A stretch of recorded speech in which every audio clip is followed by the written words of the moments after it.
নিরামিষ কুমড়ো আলু এইভাবে বানালে যারা কুমড়ো খেতে একদম পছন্দ করে না তারাও চেটেপুটে খেয়ে নেবে। রুটি, লুচি, পরোটা, ভাত সব কিছুর সঙ্গে খেতে দারুণ লাগে। নমস্কার বন্ধুরা, রূপাস কিচেনে সবাইকে স্বাগতম। তাহলে চলুন দেখে নেওয়া যাক। শুরু থেকে শেষ পর্যন্ত দেখার জন্য আপনাদের কাছে অনুরোধ রইল। প্রথমে কুমড়ো আর আলুকে মিডিয়াম সাইজ করে কেটে ধুয়ে নিয়েছি। এখানে প্রায় 700 গ্রামের মতো কুমড়ো আছে আর 5টা মিডিয়াম সাইজের আলু আছে।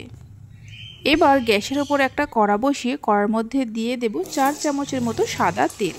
তেল গরম হওয়ার পর কেটে রাখা আলুগুলো দিয়ে ভালো করে ভেজে নেব, গ্যাসের ফ্লেমটা হাইতে রেখে। আলুগুলোকে ভালো করে ভেজে নেওয়ার পর তুলে নিয়ে রেখে দেব। আলুগুলো তুলে নেওয়ার পর ওই তেলের মধ্যে কেটে রাখা কুমড়োগুলো দিয়ে হালকা লাল করে ভেজে নেব। গ্যাসের ফ্লেমটা হাইতে রেখে কুমড়োগুলো ভাজতে হবে।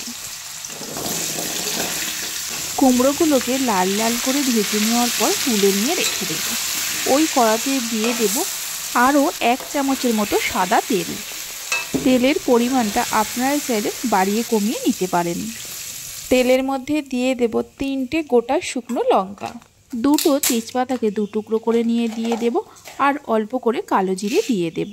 মিডিয়াম ফ্লেমে ফোড়নটাকে 10-12 সেকেন্ডের মতো ভেজে নেব। ফোড়নে থেকে সুন্দর গন্ধ বেরোতে শুরু করলে দিয়ে দেব 1 চামচের মতো গ্রেট করা আদা আর 4টে কাঁচা লঙ্কাকে থেঁতো করে নিয়ে। ঝালটা আপনারা যেমন খাবেন সেই মতো কাঁচা লঙ্কা দেবেন। আদা আর কাঁচা লঙ্কার কাঁচা গন্ধটা যাওয়া পর্যন্ত ভাজতে থাকবো। আদা আর কাঁচা লঙ্কাটা ভেজে নেওয়ার পর দিয়ে দেব 1/2 চামচ জিরে গুঁড়ো, 1/2 চামচ ধনে গুঁড়ো, 1/2 চামচ হলুদের গুঁড়ো আর 1/2 চামচ কাশ্মীরি লঙ্কার গুঁড়ো। অল্প জল দিয়ে মশলাটাকে কষিয়ে নেব। মিনিট 2-3 কষিয়ে নেওয়ার পর দেখুন মশলা থেকে ধীরে ধীরে তেল ছাড়তে শুরু করেছে, মানে মশলাটা ভালোভাবে কষানো হয়ে গেছে। এবার ভেজে রাখা আলু আর কুমড়োগুলো দিয়ে দেব। একটা মিডিয়াম সাইজের টমেটোকে কেটে নিয়ে দিয়ে দেব। স্বাদ মতো নুন দিয়ে দেব আর 1 মুঠোর মতো ভাজা চীনাবাদাম নিয়ে আধ ভাঙা করে দিয়ে দেব।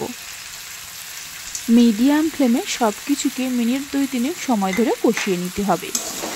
এইভাবে নিরামিষ কুমড়ো আলু রেসিপিটা বানিয়ে দেখতে পারেন, খেতে দুর্দান্ত লাগে।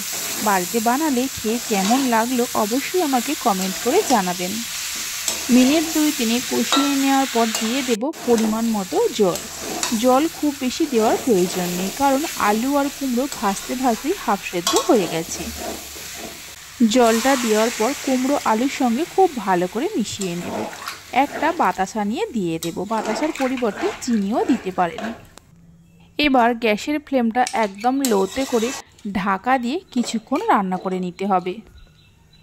লো ফ্লেমে প্রায় 10-12 মিনিটের মতো রান্না করে নেওয়ার পর ঢাকা খুলে একটু নাড়াচাড়া করে নেব আর দেখে নেব কুমড়ো আলুগুলো সেদ্ধ হয়েছে কিনা।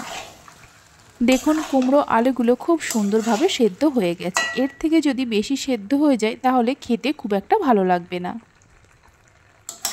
সব শেষে অল্প করে গরম মশলা গুঁড়ো দিয়ে দেব। গরম মশলা গুঁড়োটা দেওয়ার পর ভালো করে মিশিয়ে নিয়ে গ্যাসের ফ্লেমটা বন্ধ করে দিতে হবে। এবার রুটি, লুচি, পরোটা, ভাত যে কোনো কিছুর সঙ্গে পরিবেশন করতে পারেন। খেতে এতটাই ভালো লাগে যে একবার না বানিয়ে খেলে বুঝতে পারবেন না। রেসিপি ভালো লেগে থাকলে অবশ্যই একটা লাইক করবেন, বন্ধুদের সঙ্গে শেয়ার করবেন। ভালো লাগলে চ্যানেলটি সাবস্ক্রাইব করে পাশে থাকা বেল আইকনটি প্রেস করবেন নতুন রেসিপির আপডেট পাওয়ার জন্য। তাহলে চলুন ভিডিওটা আমি এখানেই শেষ করছি। আপনারা সবাই ভালো থাকবেন, সুস্থ থাকবেন। ধন্যবাদ।